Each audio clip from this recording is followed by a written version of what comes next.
from somebody trying to make this all about her, weeping for people, in some cases I've seen, rapists and murderers. What is she crying about? In some cases, like right here in my state, it was a U.S. citizen and veteran, Piers, that was also detained without a warrant at his place of work. So, I mean, if you want to talk about the rapists and criminals that are being detained, but you're just going to not refer to those situations as well, I mean, we're not really painting a full picture. All right, folks, this one gets fiery real fast. Piers Morgan goes head-to-head with a progressive who thought she could outsmart him. But let's just say it didn't go as planned. He hits her with facts, logic, and some tough questions she clearly wasn't ready for. Let's check it out, and I'll share my thoughts along the way. And I want to just stop really quickly on the emotion that she expressed there. We are traumatizing our society as we speak. We are traumatizing our children. There are kids in my town where I live. My kids are almost 12 and 15 years old, and they ask me every day. My friends want to know when their parents are going to be taken, and will they have to go too? And if they don't go, who will take care of them? There was a video that went around my town last night that children here thought was real of ICE coming and taking kids out of their homes. Let me ask you. This let me ask you. Let me ask you. Okay, Jojo, let me ask you. So, do you believe then that it is entirely correct and proper that illegal immigrants who've entered the country illegally and are then criminals who've broken the law, that they should be allowed to stay? And what about the million people who've already been processed for deportation under the Biden administration but weren't actually deported? Would you keep them as well? In other words, for you, is there no limit to what people can do? They can come in illegally, they can break the law with impunity, they can be processed for deportation, but still you want to keep them in America. Well, what are you saying? It's important to clarify it. Well, I never said that, but I never said that at all. In fact, I will say that, first of all, my father was an immigrant who came here lawfully from Lebanon, worked for 50 years for the Department of Defense, believed in the shining city on a hill.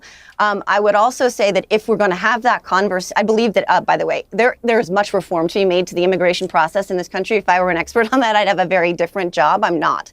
I will say that it needs to be done and needs to be addressed. But if we're going to have the conversation about consequences and rule of law, then we need to have that conversation about somebody sitting on your panel right now who is a January 6th insurrectionist and was pardoned for his crimes. So if you're going to thread the needle on what is acceptable in terms of allowing crime and what is not acceptable in terms of allowing crime or forgivable in terms of allowing crime because of the color of someone's skin or the status of their citizenship, then I don't think this is a conversation about the rule of law at all.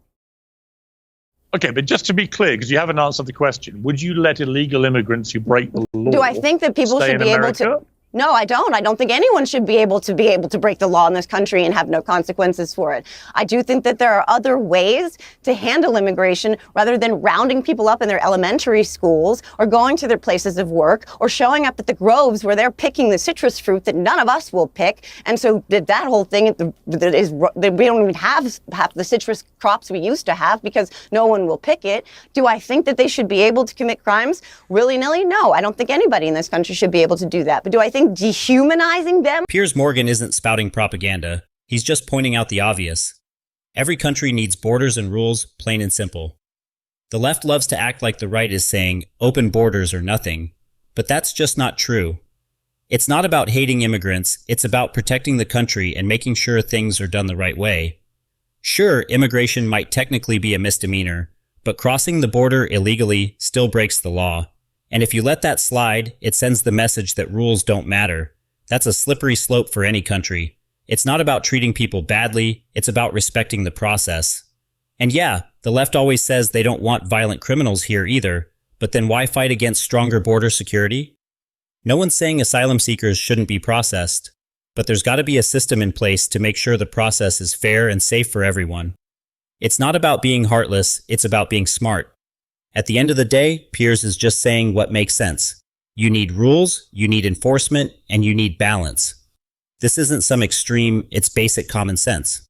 By putting it on TV with Dr. effing Phil is the way to do it? No, we've seen this playbook before, Piers. Everyone on this panel knows we've seen this playbook before. This is how you dehumanize people so that you can get clear the path towards atrocity. Okay, and I'm not on board with that. Let me ask you my favorite.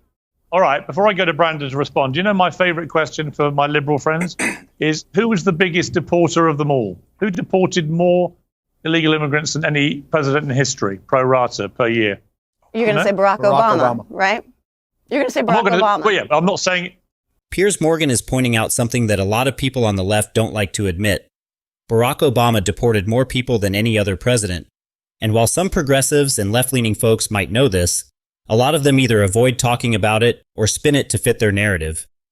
Piers isn't trying to play a gotcha game. He's just bringing up facts that challenge the way the left paints Obama as some kind of progressive hero. The reality is, Obama wasn't this far-left socialist that the right often criticizes, but he also wasn't the progressive champion the left tries to celebrate. He was a centrist through and through, and he deported millions of people, more than Trump or Bush. That's just the truth. Progressives like to act like Obama was perfect, but deep down, even they know he did a lot of things they disagree with, like deportations. The problem is, the left often tries to rewrite history to fit their current narrative. If a Republican president had deported as many people as Obama did, you better believe they'd be calling it inhumane and demanding accountability. But because it was Obama, they downplay it or blame it on the system. He's just pointing out a double standard. Obama's record on immigration doesn't match the progressive talking points. And that's why this topic makes some on the left uncomfortable. It's not about spinning facts. It's about calling out hypocrisy and being honest about history. Yeah, I'm not saying it for any reason other than it is Barack Obama. He deported over 3 million illegal immigrants in 8 years. Did he have Dr. Phil do it on TV? I don't really care whether Dr. Phil's there or not. My point is, the greatest deporter of all, the man who earned the moniker of deporter-in-chief in Mexico, was actually a Democrat president, Barack Obama. And I don't remember people like you screaming about how inhumane it all was when that was going on. In fact, most liberals I know have no idea, A, that he deported 3 million people, or B, that he was the deporter-in-chief. Why? Anyway, because he didn't turn it into a reality show. He was a Democrat. It wasn't designed to dehumanize him. Because he didn't make it into a prop and cops and reality TV. It wasn't the Hunger Games or Running Man. That's why. You don't think this is dehumanizing them, Piers? Do you support that? Let me ask you a question, Piers. Do you support them being dehumanized? I think when you try and say that nobody... I think when you... No, I don't agree with anyone being dehumanized, but I do agree with illegal immigrants. That's what's happening, is it not?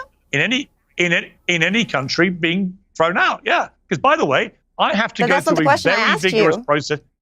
Well, unfortunately for you, I ask the questions. But my point is that people like me who want to work in America or live in America have to go through a very laborious legal process. Everyone knows that. And when we ultimately get our visas, we're called illegal aliens. So, when it comes to dehumanizing, you can sort the language out on that to start with. Jojo tried to argue that crossing the border illegally isn't such a big deal because the majority of people aren't violent. But that completely misses the point.